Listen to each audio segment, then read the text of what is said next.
I feel like A Story About My Uncle is a game that most people either really love or they really hate. I first bought the game because I was intrigued at the idea of flinging myself all over the place like Spider-Man, and after playing and beating the game for the first time, I honestly completely forgot about it. At the time, I thought the story was shallow, the gameplay was boring, and that I just wasted $15 on a game that I was never going to play again. After playing the game again a couple years later, I think that it's definitely better than I remember, especially the story. The story of this game is, funny enough, the main character telling a bedtime story to his daughter. The protagonist arrives at his Uncle Fred's house to see if he was back from his latest adventure. While exploring the house, the main character finds a suit that fits him perfectly, and his uncle's newest invention, a trash chute that is powered by starlight. So obviously, the next logical step is for us to jettison ourselves out into space. I still think that the story progresses in a kind of weird way. I feel like every idea is just rushed. You find this frog thing named Maddie who knows where Fred is and wants to accompany you before jumping down to her death. She tries to get her parental figure to let her go, but he says it's too dangerous, so feeling neglected and unappreciated, she runs away and joins you anyway because she is sick and tired of being stuck in her village and wants to explore the world. Never heard that before. You should probably skip ahead now if you want to avoid spoilers. Along the way, Maddie constantly talks about wanting to see the Strays, a group of frog beings who broke off from the village and formed their own town. And honestly, if I had to live in a cave with a creepy eyeball monster, then I would probably bail too. Anyway, the Strays are able to harness the power of the crystals into all different kinds of technologies, a feat Maddie already accomplished a while ago. So Maddie decides that these people she met for 30 seconds are cooler than you and ditches you, and you're on your own. I am going to commit suicide.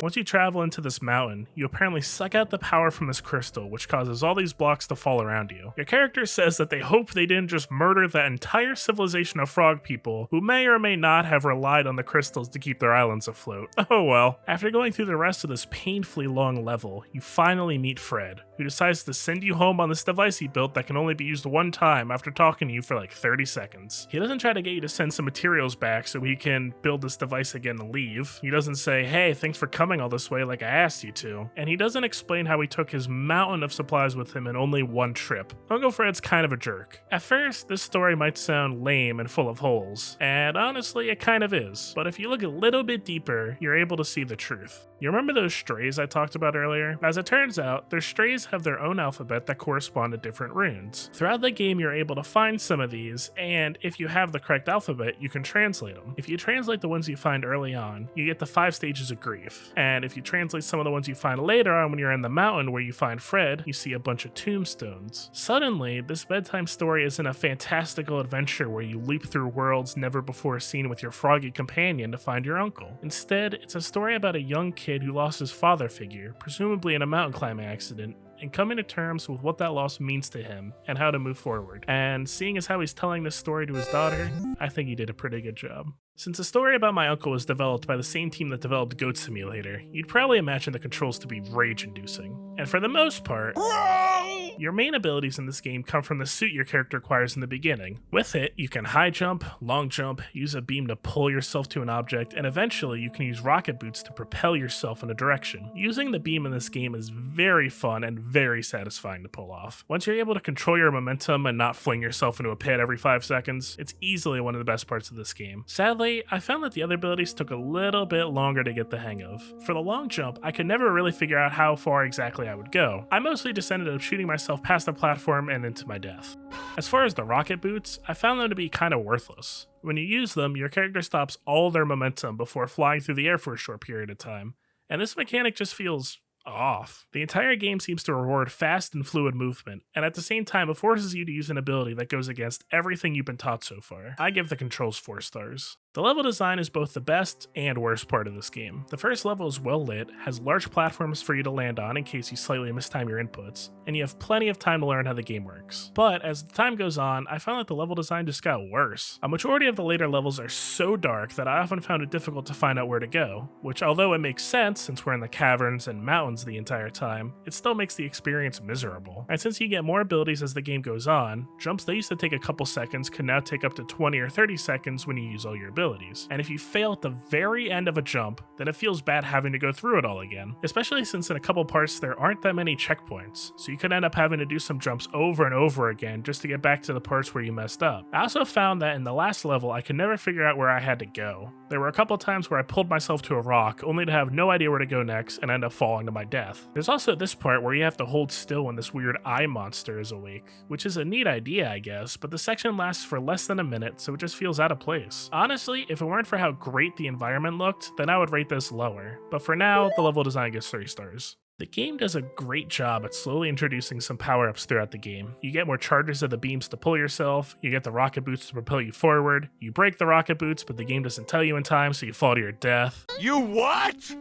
And then you fix them like 10 minutes later. I think this is a great way to keep the player interested and to introduce harder and harder challenges as you progress. There's also a decent amount of collectibles in the game in the form of these, they're literally just called collectibles, okay? Well, there's 5 on each level, and if you collect enough of them, then you'll be able to unlock some special perks like the ability to change the color of your beam. These collectibles can faintly be heard as you play a level, which does help you find them, but the slightly confusing level design makes these much harder to find than I think they should be. There's also some parts where you can interact with objects left behind by your Uncle Fred.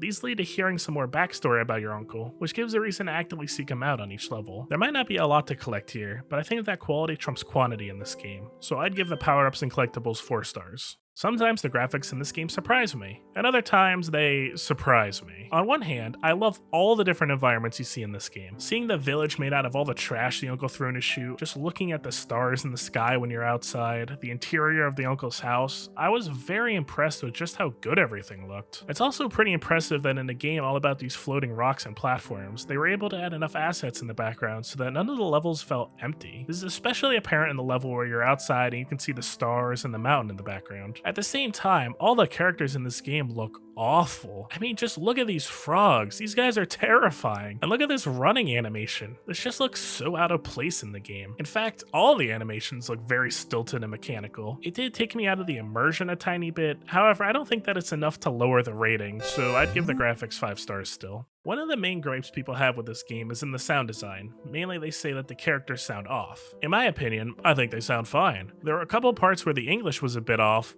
Our name is Samuel, and we will do our best to assist you.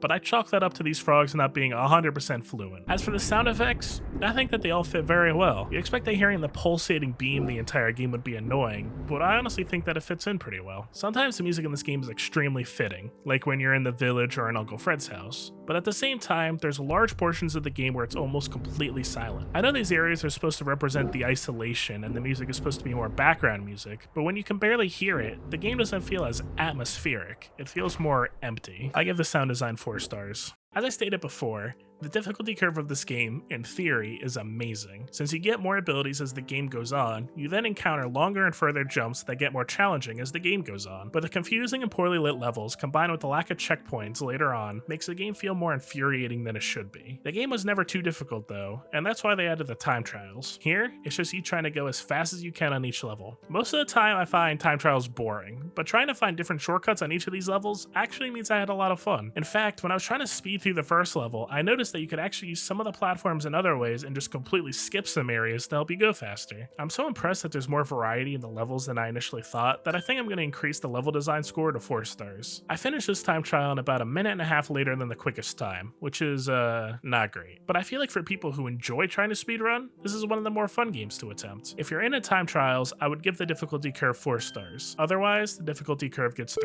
stars. With a story about my uncle, a lot of the greatest parts of this game are hidden beneath the surface. The initial shallow plot turns into an actual intriguing story where you have to separate the fantasy from the reality. Level design that seems simplistic could contain several different pathways that make speedrunning the game a lot more fun. But at the same time, nothing really stands out about this game. Yes, the game did a good job at achieving what it set out to be, which is why I gave it such high ratings, but I felt like all it was trying to be was a demo for a much larger idea. I beat this game in under 2 hours, and for $15, I feel like there's not enough here to justify that price tag. A story about my uncle gets 3 stars. Anyway, I hope to see you all next week. Peace out.